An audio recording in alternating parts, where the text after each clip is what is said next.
മാന്യ പ്രേക്ഷകർക്ക് എൻ്റെ പ്രണാമം. കഴിഞ്ഞ വർഷം ലണ്ടനിലേക്കുള്ള ഒരു യാത്രാവേളയിൽ സേവനം എന്നൊരു സംഘടനയിൽ പ്രഭാഷണം നടത്തുകയുണ്ടായി. ശ്രീനാരായണ പ്രസ്ഥാനവുമായിട്ട് ബന്ധപ്പെട്ട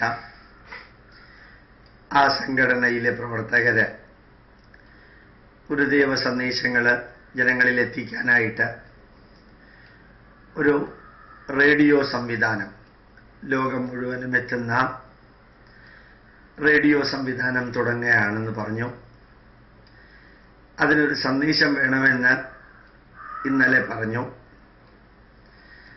അവരോട് എല്ലാവരോടുമായിട്ട് പറഞ്ഞു, ശ്രീനാരായണ ഗുരുദേവനെ ഒരു മതേതരവാദിയായും സെക്കുലർവാദിയായും ഓരോ രാഷ്ട്രീയക്കാരും അവരുടെ ഐഡിയോളജിയും ആദർശവും പ്രചരിപ്പിക്കുന്ന വ്യക്തിയായും, അതുപോലെ തന്നെ അദ്ദേഹം ഒരു ഹിന്ദു ആയിരുന്നില്ല എന്നും ഇങ്ങനെയുള്ളതെല്ലാം നിരന്തരം പ്രചരിപ്പിക്കുന്നുണ്ട്.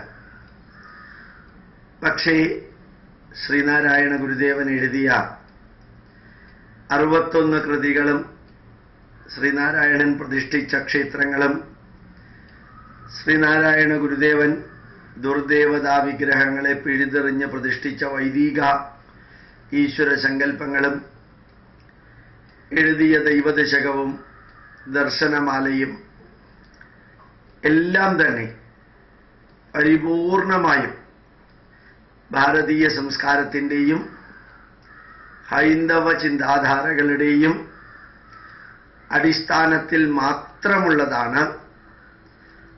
നമ്മുടെ ഋഷി പരമ്പരകളിലെ ഒരവതാരമായി, ഒരു യുഗപുരുഷനായി ജനിച്ച ശ്രീനാരായണ ഗുരുദേവനെ പുരോഗമനവാദികൾ എന്ന് പറയുന്നവരും നിരീശ്വരവാദികളും ഇടതുപക്ഷക്കാരുമെല്ലാം എന്തെല്ലാമോ ഒക്കെ ആക്കി തീർക്കാൻ വളരെയധികം ശ്രമിക്കുമ്പോൾ കുറേ പേരുടെ കയ്യടി വാങ്ങിക്കാനും കുറേ രാഷ്ട്രീയക്കാരുടെ അംഗീകാരം കിട്ടാനും ക്രിസ്ത്യാനികളുടെയും മുസ്ലിങ്ങളുടെയും എല്ലാം മനസ്സിലേക്ക് ചേക്കേറാൻ സാധിക്കുമെന്ന ധാരണയുണ്ടാക്കാനുമായിട്ട് ശ്രീനാരായണ ഗുരുദേവൻ എന്തല്ലയോ അതാണ് ശ്രീനാരായണ ഗുരുദേവൻ എന്ന് പറഞ്ഞു പരത്തുന്നത് ഈ റേഡിയോയിലൂടെ ചെയ്യരുത്. ശ്രീനാരായണ ഗുരുദേവൻ ഒരു ഭാരത ഋഷിവര്യനാണ്. ശ്രീനാരായണ ഗുരുദേവൻ യേശുക്രിസ്തുവിന്റെ പ്രതിഷ്ഠ നടത്തിയിട്ടില്ല, കാബയുടെ മഹത്വം വിവരിച്ചിട്ടില്ല, അനുകമ്പാ ദശകത്തിൽ യേശുവിനെ കുറിച്ചോ അല്ലെങ്കിൽ മുത്തുനബിയെ കുറിച്ചോ ഒരു വാക്ക് പറഞ്ഞിട്ടുണ്ട് എന്നുള്ളത് കൊണ്ട് അദ്ദേഹം സെക്കുലർ എന്ന് പറയുന്ന ഇന്നത്തെ സെക്കുലർ ആവണമെന്നില്ല.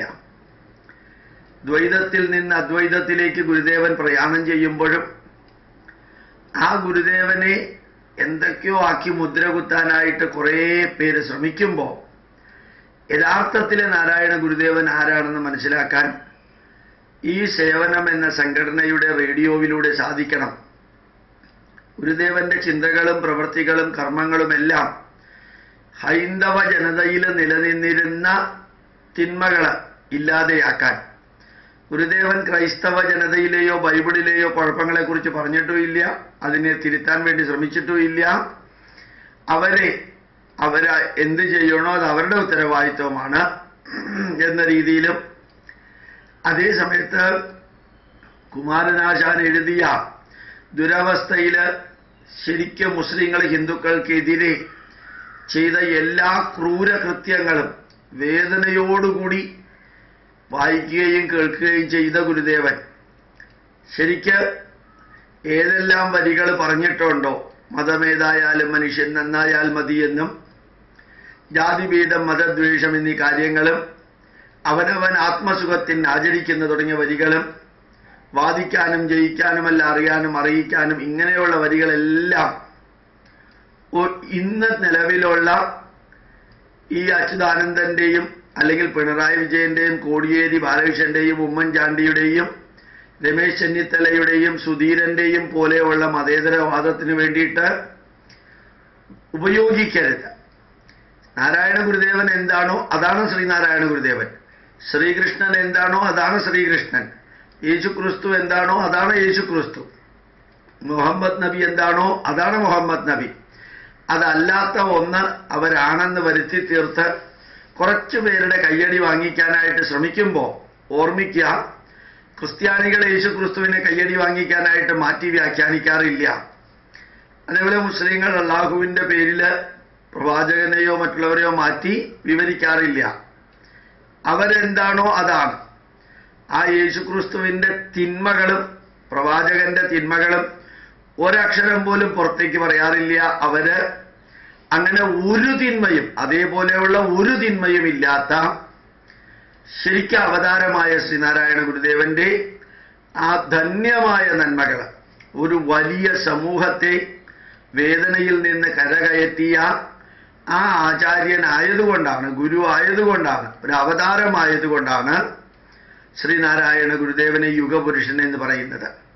ഇപ്പൊ ശ്രീനാരായണ ഗുരുദേവന്റെ വീണ്ടും ഞാൻ ആവർത്തിക്കുന്നു, രചനകളും വാക്കുകളും പ്രവൃത്തികളും ഉപദേശങ്ങളും വരികളും ചെയ്തികളും പ്രവൃത്തികളും അത് നല്ലോണം പഠിച്ച് കുറേ രാഷ്ട്രീയക്കാരുടെ കയ്യടി കിട്ടാനും അവർക്ക് ഒരു വോട്ട് ബാങ്ക് ഉണ്ടാക്കാനുമായിട്ട് ശ്രീനാരായണ പ്രസ്ഥാനക്കാരുടെ ഈ ഓരോരുത്തരും ചെയ്യുന്ന സംഘടന കൊണ്ട് ശക്തരാകാൻ വേണ്ടി ചെയ്യുന്നതും വാണിജ്യ വ്യവസായങ്ങൾ കൊണ്ട് സമ്പന്നരാകാൻ വേണ്ടി ചെയ്യുന്നതും അതുപോലെ തന്നെ വിദ്യ കൊണ്ട് പ്രബുദ്ധരാകാൻ വേണ്ടി ചെയ്യുന്നതും ഈ നാടിൻ്റെ സംസ്കാരത്തിന് നമ്പൂതിരി മുതൽക്ക് നായാടി വരെ ഒരൊറ്റ ചരടിൽ കോർക്കാനും ഈ നാടിൻ്റെ പൈതൃകത്തെ ധന്യമായി പഠിച്ച് പഠിപ്പിച്ച് പ്രചരിപ്പിച്ച് പ്രവർത്തിച്ച് പ്രതികരിക്കാനും വേണ്ടി ഉപയോഗിച്ച നാരായണ ഗുരുദേവനെ കുറിച്ച് ശരിക്ക് അറിയാൻ സാധിക്കട്ടെ. അത് മാർക്സിസ്റ്റ് പാർട്ടിക്കാരുടെയോ CPIയുടെയോ കോൺഗ്രസ് പ്രസിഡന്റിന്റെയോ ദൃഷ്ടികോണിലൂടെ അല്ല നാരായണ ഗുരുദേവനെ പഠിക്കേണ്ടത്, ഭാരതീയ വീക്ഷണത്തിലൂടെയാണ് പഠിപ്പിക്കേണ്ടത് എന്ന് ഞാൻ ആ റേഡിയോയിൽ ഇന്നലെ സന്ദേശം കൊടുത്തപ്പോൾ പറയുകയുണ്ടായി. അത് എനിക്ക് തോന്നി ഇവിടെയും പറയുന്നത് നല്ലതാണ്. അതുകൊണ്ടാണ് നാരായണ ഗുരുദേവനെ കുറിച്ച് ധാരാളം കാര്യങ്ങൾ പറഞ്ഞിട്ടുണ്ടെങ്കിലും ഇതൊന്നുകൂടി ഞാൻ നിങ്ങളുടെ മുമ്പിൽ സമർപ്പിക്കുന്നത്. പ്രണാമം, നമസ്കാരം.